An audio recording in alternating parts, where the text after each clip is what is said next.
Welcome dear students, this is Daisy ma'am, and today we are going to start with the next topic of this chapter, that is universal law of gravitation. So let's start. Now what is universal law of gravitation? We know that the force of attraction between any two objects in the universe is called gravitation or the gravitational force.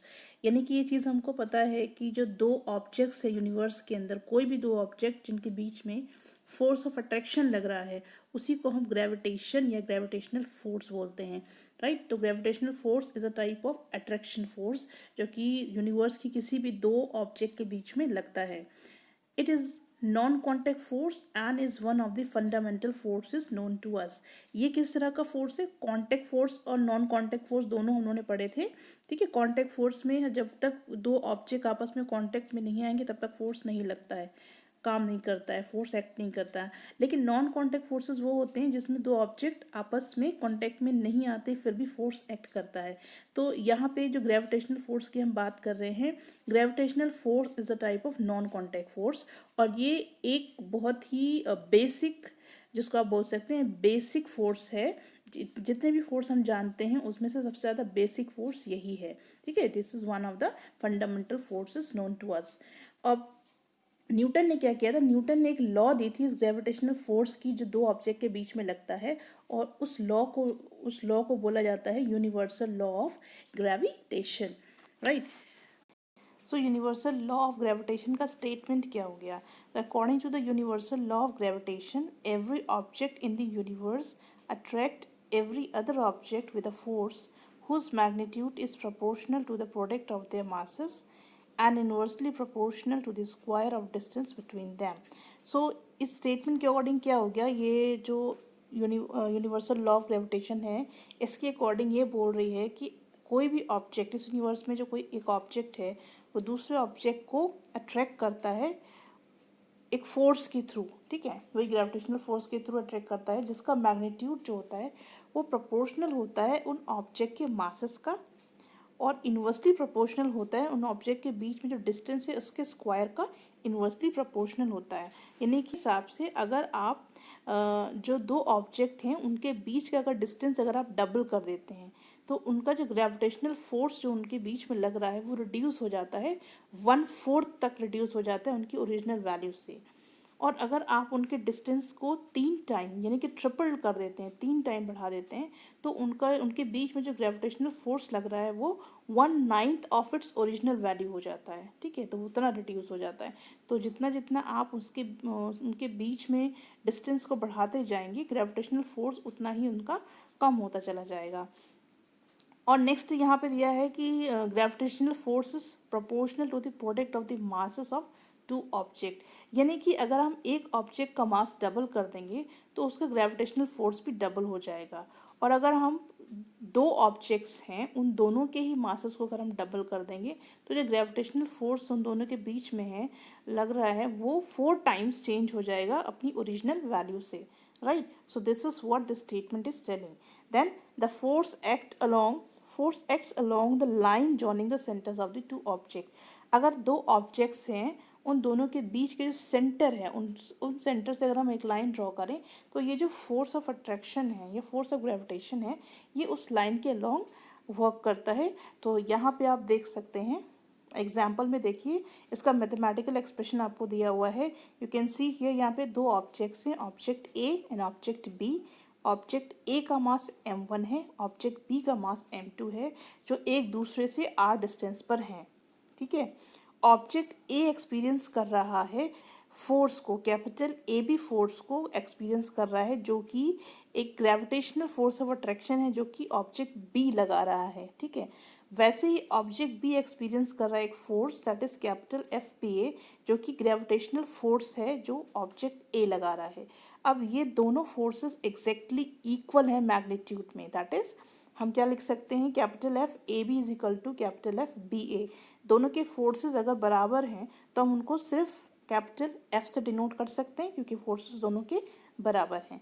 Then as per law of gravitation, law of gravitation को अगर हम ध्यान में रखें तो first point क्या है, the force between them is directly proportional to the product of their masses. ठीक है, इसका मतलब क्या हुआ कि जो उनके बीच में फोर्स अप्लाई हो रहा है वो डायरेक्टली प्रोपोर्शनल है उन ऑब्जेक्ट के मासेस के प्रोडक्ट का। तो कैसे उसको हम रिप्रेजेंट करेंगे, एफ, कैपिटल एफ फोर्स को रिप्रेजेंट कर रहा है और ये जो बीच में सिंबल दिख रहा है that is a directly proportional का साइन है। तो F directly proportional to m1 m2 जो कि मासेस हैं ऑब्जेक्ट के। सेकेंड कंडीशन क्या है, द फोर्स बिटवीन देम और the force between the object is inversely proportional to the square of the distance between them. Second point ये है कि जो फोर्स है उन ऑब्जेक्ट के बीच में जो फोर्स है वो इन्वर्सली प्रोपोर्शनल हो जाएगा उन ऑब्जेक्ट के डिस्टेंस के स्क्वायर का। तो इन्वर्सली प्रोपोर्शनल के लिए हम क्या लिखते हैं, 1/r² लिख देंगे। तो एफ यहाँ पे एक साइन दिया हुआ है, is inversely proportional to square of the distance between the object. अब इन दोनों इक्वेशंस को आप कंबाइन करेंगे, that is on combining both equation A and B, इन दोनों को कंबाइन करेंगे तो what we will get, F directly proportional to m1 m2 upon r² हो जाएगा जब दोनों को कंबाइन करेंगे। तो अब हम क्या कर सकते हैं, इसको लिख सकते हैं F is equal to capital G m1 m2 upon r², where capital G is the constant of proportionality. इसको हम कांस्टेंट ऑफ प्रोपोर्शनैलिटी बोलते हैं और इसको यूनिवर्सल ग्रेविटेशनल कांस्टेंट भी बोलते हैं। तो ये आपकी इक्वेशन हो जाएगी 3.8। देन अब यूनिवर्सल ग्रेविटेशनल कांस्टेंट जी क्या है, it is universal gravitational constant whose value does not change under any circumstances. यानी कि जो हमने कैपिटल जी वहाँ पे हमने इक्वेशन में इंट्रोड्यूस करवाया था वो एक्चुअली में इसकी वैल्यू किसी भी सर्कमस्टांसेस में चेंज नहीं होती है। अब अगर हम 3.8 की इक्वेशन को देखेंगे तो अगर हम 3.8 की इक्वेशन में हम m1 m2 और r की वैल्यू 1 करेंगे तो क्या होगा, see here force capital F is equal to G into 1 यानी कि m1 की वैल्यू 1 हो गई, m2 की वैल्यू 1 हो गई अपॉन 1² यानी कि r² की वैल्यू भी हमने 1 कर दी। अब क्या हो जाएगा, 1 कैंसिल हो जाएगा तो बचेगा क्या, सिर्फ g बचेगा। तो f is equal to G हो गया, यानी कि हम क्या कह सकते हैं, the value of gravitational constant g is numerically equal to the gravitational attraction force, attractive force which is acting between the two object. यानी कि जो gravitational constant g, capital G की जो वैल्यू है वो न्यूमेरिकली ग्रेविटेशनल अट्रैक्टिव फोर्स के equal होता है जो कि दो ऑब्जेक्ट के बीच में लग रही है जिनके मासेस 1 हमने लिए हैं और जिनका जो डिस्टेंस उनके बीच में है वो यूनिट डिस्टेंस है, राइट। सो ये वैल्यू होगी ग्रेविटेशनल कांस्टेंट कैपिटल जी की। Now we will see SI unit of capital G. अब फ्रॉम द इक्वेशन 3.8 की इक्वेशन क्या थी, वी कैन सी हियर,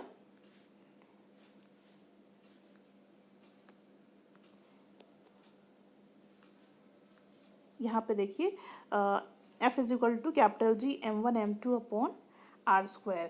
सो इस वैल्यू को अगर हम यहाँ पे देखेंगे हम क्या लिख सकते हैं, g is equal to FR² upon m1 m2। हमने f और g को हमने देखेंगे g की जगह पे हमने f को रख दिया है, ठीक है। तो यहाँ पे हमने क्या किया है, SI यूनिट ऑफ g को हम कैसे लिख सकते हैं, f मतलब SI unit of force, r is SI unit of distance, m1 SI unit of m1 and SI unit of m2। तो SI यूनिट ऑफ फोर्स क्या हो गया, फोर्स की जो यूनिट है वो न्यूटन है, डिस्टेंस की यूनिट मीटर है, स्क्वायर लगा देंगे। SI यूनिट ऑफ मास की किलोग्राम को होल स्क्वायर करेंगे क्योंकि हम m1 m2 दोनों का मास ले रहे हैं। तो यहाँ पे जो इसकी यूनिट निकल के आएगी वो क्या निकल के आएगी, newton metre square KG inverse 2, right. So ये इसकी SI यूनिट निकल कर आ गई। Now numerical value of G. अब न्यूमेरिकल वैल्यू ऑफ जी यानी कि जी का जो वैल्यू है वो क्या है, the numerical value of gravitational constant capital ji was first determined by Henry Cavendish. सबसे पहले हेनरी कैवेंडिश ने इसकी वैल्यू को डिटरमाइन किया था और उन्होंने यूज़ किया था एक सेंसिटिव टॉर्सन बैलेंस, और इस सेंसिटिव बैलेंस को यूज़ करके इन्होंने कैपिटल जी की वैल्यू को फाइंड आउट किया था। और एट प्रेजेंट जो एक्सेप्टेड कैपिटल जी की वैल्यू है that is 6.673 into 10⁻⁻11 newton metre square KG inverse 2। ये इसकी वैलिड और एक्सेप्टेड वैल्यू है, right. Then importance of the universal law of gravitation, इसकी क्या इम्पोर्टेंस है? तो some examples are here. So first is the motion of the planets around the sun and the stability of the solar system. तो ये जो planets हैं सन की तरफ चारों तरफ घूमते रहते हैं, और ये सोलर सिस्टम आपने देखा है इसमें प्लैनेट्स रिवॉल्व करते रहते हैं। तो ये जो कॉन्स्टेंटली मूव करते रहते हैं, ये because of the gravitational force, ये ग्रेविटेशनल फोर्स की वजह से ही ये बिल्कुल एग्जैक्टली उसी पाथ में मूव करते रहते हैं। The motion of the moon around the earth, earth के अराउंड जो मून चक्कर लगाता है वो भी इसके एग्जाम्पल है। Force that binds us to the earth, हम लोग जो अर्थ के साथ बाइंड हैं, ठीक है, ये because of the gravitational force. अगर ग्रेविटेशनल फोर्स अगर हट जाए तो हम क्या होंगे, हम उड़ने लगेंगे, ठीक है। तो ये जो ग्रेविटेशनल फोर्स है ये हमको अर्थ के साथ बाइंड करके रखता है। Then holding of the atmosphere around the earth, earth की चारों तरफ जो एक ब्लैंकेट है, दैट इज़ अ ब्लैंकेट, ठीक है, उस ब्लैंकेट को हम एटमॉस्फेयर बोलते हैं, ब्लैंकेट ऑफ एटमॉस्फेयर है।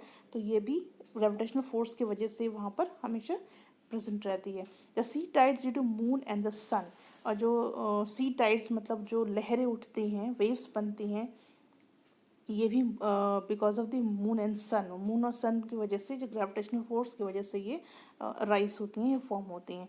Falling of rain drop and snow on the earth, earth के ऊपर जो रेन ड्रॉप्स गिरती हैं, पानी की बूंदें गिरती हैं, या फिर स्नो गिरती है, वो भी ग्रेविटेशनल फोर्स की वजह से नीचे गिरती हैं।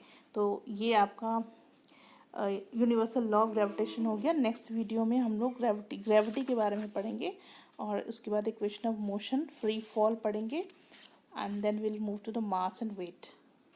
सो this is all about today's video. Thank you very much.